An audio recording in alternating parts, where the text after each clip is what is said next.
Ça, c'est un bateau qui a été fait il y a presque 10 ans. Donc il a pas mal navigué. Il est là parce qu'il va être repeint, quoi. Là, c'est un bateau avec des formes très en V. Donc très efficace à l'aviron. Et en même temps, un très bon bateau à la voile. Dans son atelier situé au bord de l'Adour, à Guiches, Philippe assemble les premiers couples et cloisons du futur bateau que lui a commandé un client, un canot. Le canot, petit bateau en bois, semblable au baquet-les-coups, cette petite embarcation de pêche typique des anciennes constructions navales du Pays Basque. À la différence du baquet-les-coups qui a un arrière, ce qu'on appelle un arrière traînière, un arrière pincé, là l'arrière est coupé avec ce qu'on appelle un tableau arrière. Voilà. Donc ça, ce sont des formes complètement traditionnelles. En fait, j'ai réalisé à peu près le même bateau il y a une dizaine d'années et je m'étais inspiré d'un vieux canot dont j'avais relevé les formes à Pachaia et qui servait pour le passage des gens entre San Juan et San Pedro. Philippe a fait de sa passion un métier. Voilà près de 20 ans que ce menuisier consacre ses journées à la fabrication de bateaux, voiles ou avirons, inspirés des embarcations traditionnelles. En s'adaptant à l'envie de ses clients, ce petit bateau à fond plat, par exemple, est constitué de 2 parties qui s'assemblent, facilement transportables en voiture. Ce que je préfère, c'est quand on est là sur... c'est pas la planche à dessin, hein, quand on est au tracé grandeur réelle et qu'on voit se dessiner le bateau et puis qu'on essaie d'appréhender toute la suite de la construction. Enfin, voilà, là, ça donne mal à la tête aussi, hein. Mais là, c'est chouette, quoi. C'est le vrai métier, c'est le cœur du métier, on va dire.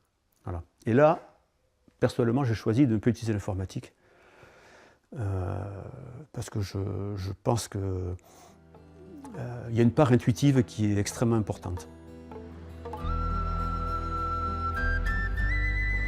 La collection de Philippe s'étoffe chaque année. À son actif, une trentaine de bateaux, dont certains construits avec son association, les Escuma Irtalashta.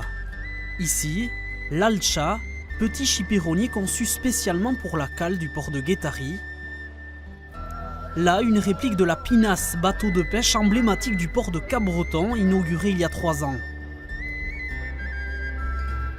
Et puis Philippe a aussi récupéré dans son atelier le Carmenchou.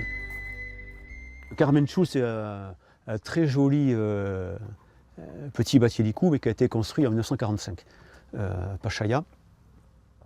Voilà, qu'un copain a récupéré et qui était vraiment dans un état trop lamentable pour envisager une restauration, on va dire, économiquement acceptable. Mais on a fait un relevé de forme et à partir de ce relevé de forme, on l'a reconstruit en bois moderne. C'est le même.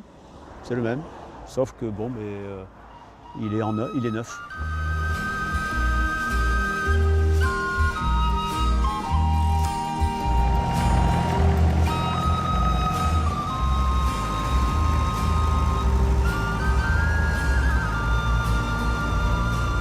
La passion des bateaux en bois, la préservation d'un patrimoine maritime, c'est aussi ce qui anime le Lusien Peyo Echeverria.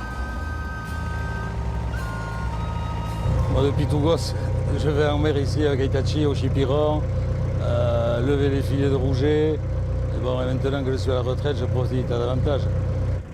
Il y a 7 ans, Peyo a racheté et rénové le Perrocher, un bateau de pêche typique du Pays Basque construit dans les années 60 par les chantiers marins à Cibourg. Un bateau qui, à ses yeux, a une valeur inestimable. Ça a une autre allure.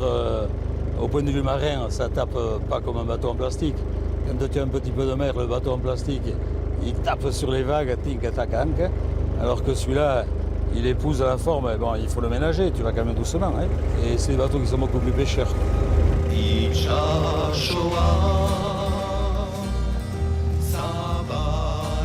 Peyo fait partie d'Egourescois, une association de sauvegarde et restauration d'anciens bateaux en bois, comme l'Ashkisait, rénové il y a quelques années. Ça fait partie du patrimoine aussi. Parce que bon, en une vingtaine d'années, il y a plus de 30 bateaux qui sont partis à la casse. Des bateaux de ce type-là, quoi. Ça fait mal au cœur, quoi.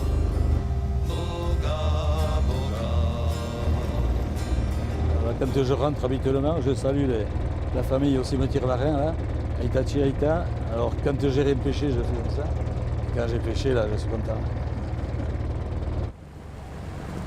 Actuellement, l'association Egurescoa restaure 2 bateaux, dont l'Amechlari, qui se traduit en basque par rêveur, un mot qui correspond bien à l'une de ses nouvelles propriétaires. 5 qui travaillent et 5 qui regardent.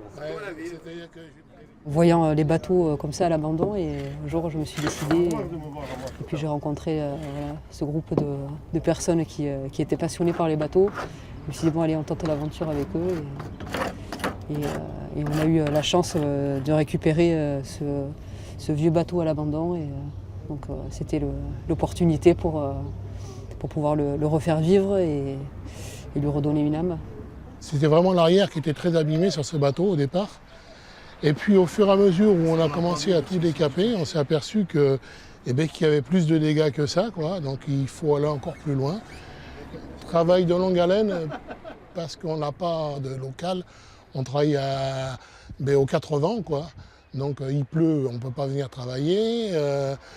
Il fait froid, il gèle, on ne peut pas travailler non plus. Enfin, c'est compliqué, quoi. Un chantier qui devrait durer 6 mois, il dure 2 ans ou plus. L'association est donc toujours à la recherche d'un local plus adapté. Nous, on est là pour préserver le patrimoine et sauver les derniers bateaux qu'il y a à sauver. Comme l'Escata, le Péroché et bientôt la Mechlari, ces passionnés espèrent que d'autres trésors maritimes pourront à nouveau voguer sur les eaux de la Nivelle.